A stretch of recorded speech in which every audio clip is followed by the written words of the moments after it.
Karen, nous revoilà pour la troisième vidéo. Alors, on avait vu en première partie vraiment pour trouver de manière concrète à partir de ton CV les soft skills. La première partie, on devait analyser vraiment, trouver les contextes et les verbes qui s'allaient faire avoir une relation entre les verbes et les contextes pour voir à travers, faire le lien entre les verbes et le contexte pour trouver tes soft skills. Alors, la deuxième étape, c'est de rechercher les mots invisibles, comme on dit en français, les non-dits. Toujours à partir de ton CV, bien sûr. Alors, on va essayer de voir quels sont les termes qui suggèrent une interface entre deux parties, un lien invisible. On va prendre ton expérience à FADEV. OK.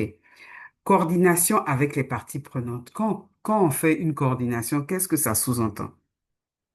Qu'est-ce que ça sous-entend? Il faut prendre ce mot en tête. Qu'est-ce que ça sous-entend? Quelqu'un qui dit oui, elle a fait de la coordination avec les parties prenantes. Ça sous-entend que quoi? Ça sous-entend, ça traduit plus simplement qu'il y a eu un enjeu entre investisseurs et entrepreneurs. D'accord? OK. Quand on prend ta relation avec Neper, où tu as fait ta relation, tu as fait de la mise en relation avec les investisseurs, qu'est-ce que ça sous-entend? Que tu sais gérer un réseau à long terme. Parce que toi, tu es d'accord avec moi qu'une relation investisseur-entrepreneur, là, c'est pas un deal de un jour. Tant que mon argent n'a pas été remboursé, on est dans un mariage. Donc, il faut savoir gérer cette relation sur le long terme. Et ça, c'est de la résilience. OK. On a vu aussi que tu as été juré pour des incubateurs. Donc, ça, qu'est-ce que ça signifie être juré pour un incubateur? Tu as une capacité à analyser, à conseiller, à mettre en connexion des startups avec des mentors. Tu sais mentorer. Non seulement ça, tu sais mettre en relation, mais tu sais mentorer les start-upers qui cherchent des financements. Ça, ce sont des compétences douces que tu dois mettre sur ton CV que on ne voit pas. D'accord? Tu notes bien, hein? Alors, étape 3.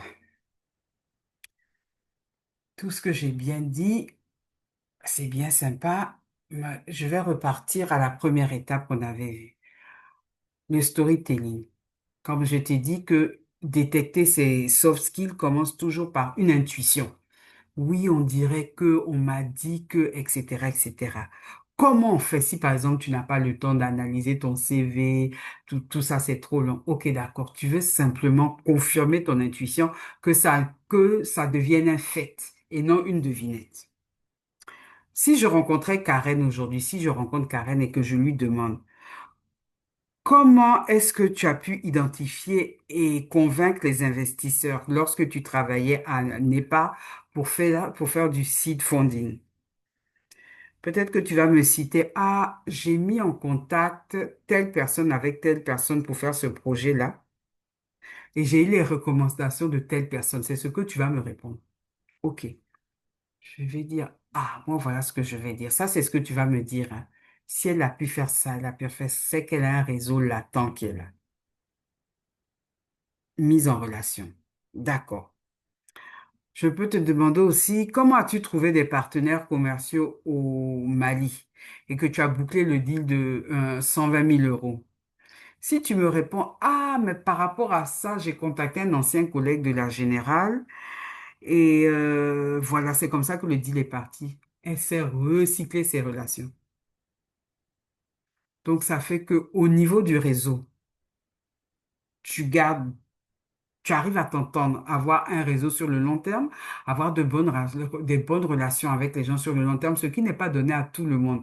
Parce que Karen, je te rappelle encore que de la finance est quelque chose de relationnel et ça, on nous apprend pas ça à l'école. On est tellement derrière nos tableaux Excel, nos calculs, c'est tout ce qu'on sait faire. Et ça, je le déplore en matière d'école de commerce. On ne nous dit pas qu'à un certain niveau, c'est relationnel.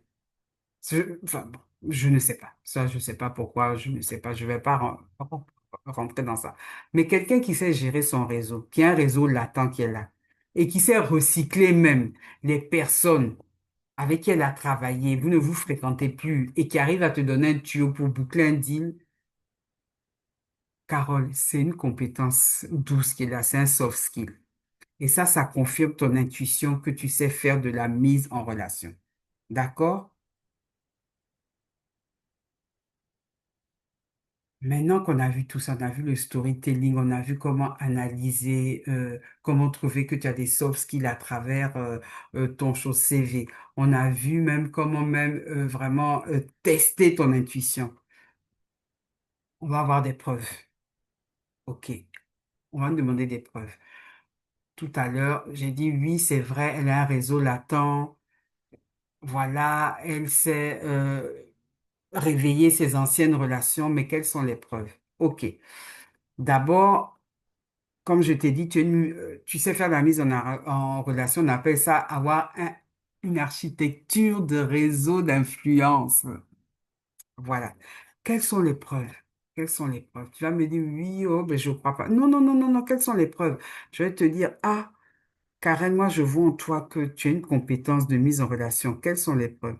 Je vois que tu as pu monter un écosystème de plus de 7,5 millions d'euros, un écosystème d'investisseurs en connectant des fonds et des agripreneurs et des institutions. Ça, c'est très important. Tu as servi de pont entre les startups et des fonds européens en tant que consultante indépendante. Tu as facilité des deals agroalimentaires en mobilisant des locaux, des acteurs locaux au niveau de la FADEV. Ça, ce sont des preuves concrètes que tu sais que tu sais identifier un réseau, tu sais le monter, tu sais le maintenir et tu sais le maintenir sur le long terme. Ça, c'est très important. Est-ce que tu sais même qu'il y a des gens qui n'ont même pas fait d'école de commerce comme toi et moi, mais qui se font des millions de dollars, des millions d'euros, rien que pour cette compétence de mise en relation. Pourtant, nous, on est parti à l'école, mais on voit pas. Mais c'est pas nous qui faisons les millions de chauds dollars. J'ai pas dit que les hard skills ne sont pas importants, mais c'est pour te montrer vraiment la puissance des soft skills. Et moi, je pense que Dieu, je te répète, Dieu veut t'amener à cette dimension-là. On n'a qu'à quitter un peu, on n'a qu'à s'élever, quitter un peu de la compétence des hard skills. Oui, je suis bon. Non, non, non, non. Un moment, il faut aller dans les soft skills. Voilà, ces capacités humaines, ces capacités relationnelles. Alors, comment formaliser ces soft skills dans le CV? Ça, on va le voir dans le module 2, mais j'ai voulu toucher un peu j'ai voulu juste faire un petit brief. Dans la partie compétences clés, voilà, parce que souvent, dans le système francophone, je ne sais pas si on le fait, mais dans le système anglophone, sur les appels d'offres pour les boulots, on te donne le job description. Après, tu as une partie compétences dures et ce qu'ils appellent le professionnalisme. Et puis, à marquer les compétences clés. Donc, dans la partie compétences clés, ce que tu peux mettre, ou toi-même, tu peux le rajouter, même si ton CV n'est pas bâti comme un CV anglophone, tu mets une partie compétences clés.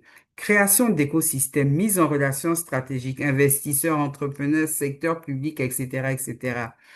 Tu peux même, pour chaque compétence clé, tu mets un bullet point. Si tu veux pas mettre tes compétences clés, juste en bas de tes expériences, par exemple, on va prendre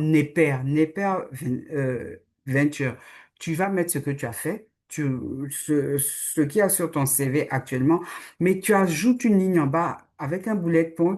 Construction et animation d'un réseau de plus de 30 investisseurs institutionnels, familiaux, Office Impact pour la levée de temps, avec un taux de conversion de 40%.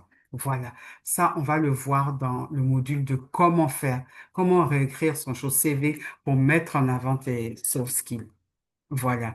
Donc vraiment, on va garder en tête il va falloir avoir une rubrique compétences clés dans ton CV pour qu'on ne voit pas que tu sois simplement une ancienne qui est sortie des bancs de l'école, mais que tu te positionnes en tant que leader.